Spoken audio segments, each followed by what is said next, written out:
हाल ही में वेदांता की तरफ से ऐलान किया गया कि वो अपनी एक और कंपनी को बाजार में लिस्ट करने की तैयारी कर रहे हैं।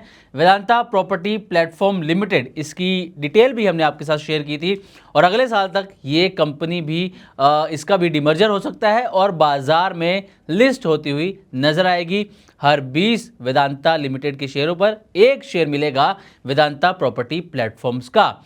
अब अपडेट आया है इसके डिविडेंड को लेकर। डिविडेंड किसका है? दरअसल हाल ही में वेदांता एल्यूमिनियम में 8 रुपये पर शेयर के डिविडेंड का ऐलान किया गया है, लेकिन अब डिविडेंड के ऊपर ही वेदांता ग्रुप की तरफ से एक और बड़ा अपडेट आ गया है, जिसमें ये साफ कहा गया है कि निवेशकों को डिविडेंड को लेकर बिल्कुल भी घबराने की ज़रूरत नहीं है। तो वेदांता ग्रुप की तरफ से क्या टारगेट रखे गए हैं, कितना डिविडेंड अब तक दिया है और आगे डिविडेंड पर क्या प्लानिंग है वेदांता ग्रुप की, अनिल अग्रवाल की, ये हम इस वीडियो में डिस्कस करने वाले हैं। तो चलिए कहानी की शुरुआत करते हैं। दरअसल वेदांता ने फ्यूचर के लिए अपनी जो आगे की योजनाओं के बारे में यहाँ पर बताया है। कंपनी के टॉप मैनेजमेंट के मुताबिक कंपनी का जो टारगेट है वो 2027 तक फाइनेंशियल ईयर यानी कि FY27 तक $10 बिलियन का एबिटा हासिल करना है और अपने टोटल डेट को, जो कुल कर्ज उनके ऊपर है, उसे 20,000 करोड़ से ज़्यादा तक कम करना टारगेट लक्ष्य रखा गया है। अब डिविडेंड को लेकर क्या कहा गया है ये आपको बताते हैं। तो वेदांता के चीफ फाइनेंशियल ऑफिसर यानी कि CFO अजय गोयल ने कहा है कि कंपनी के पास डिविडेंड देने के लिए पर्याप्त कैश उपलब्ध है। उन्होंने साफ किया है कि कंपनी का बिजनेस लगातार मजबूत कैश फ्लो पैदा कर रहा है। मैनेजमेंट का ये भी कहना है कि डिविडेंड फ्यूचर में भी कंपनी की कैपिटल एलोकेशन स्ट्रेटजी का महत्वपूर्ण हिस्सा रहने वाला है और निवेशकों को डिविडेंड को लेकर बिल्कुल भी चिंता करने की ज़रूरत नहीं है, क्योंकि कंपनी की लिक्विडिटी मजबूत बनी हुई है। और आप ये सोचिए कि ये बयान ऐसे समय आया है जब निवेशकों के बीच डिमर्जर के बाद डिविडेंड को लेकर कई सवाल उठते हुए नजर आ रहे हैं।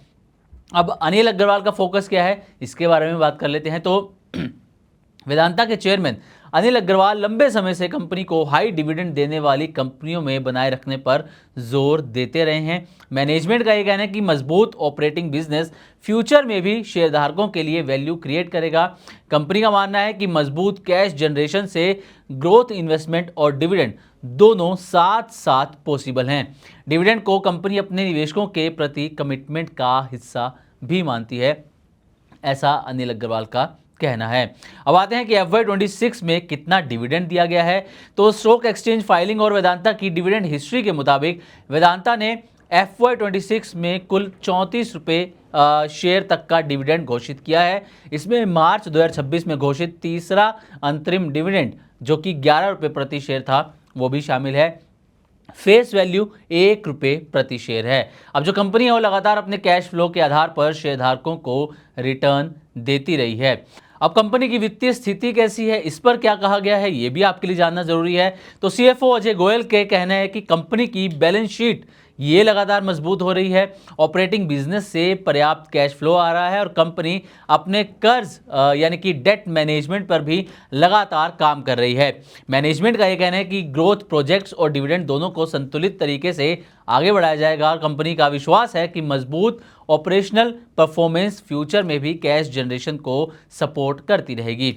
अब एक बड़ा सवाल कि आखिर निवेशकों के लिए इस सब का क्या मतलब है, जिन्होंने वेदांता या वेदांता ग्रुप के शेयर्स खरीद रखे हैं। तो निवेशकों के लिए कंपनी का भरोसा जो है, कंपनी ने भरोसा अपना दोहराया है। अगर कैश फ्लो मजबूत रहता है तो फ्यूचर में भी डिविडेंड मिलने की संभावना बनी रह सकती है।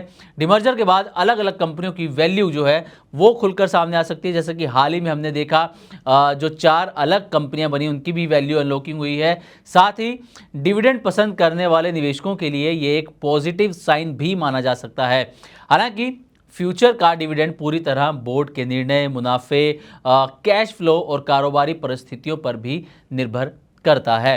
तो उम्मीद करते हैं कि हमारी तरफ से दी गई जानकारी आपको अच्छी लगी होगी। इसी तरह की और भी वीडियोस के लिए देखते रहें मनी 9 और सब्सक्राइब करें हमारे YouTube चैनल।